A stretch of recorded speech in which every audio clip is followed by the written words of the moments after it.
How to setting pressure switch.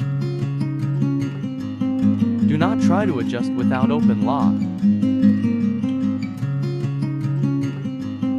First open the lock.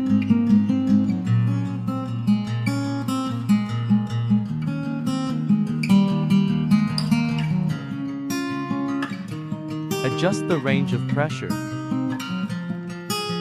Here we want to adjust at 6 bar.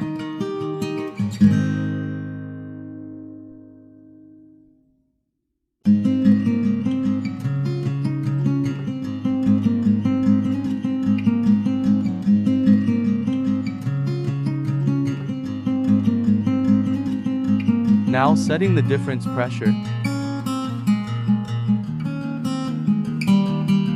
Here we set it for bar.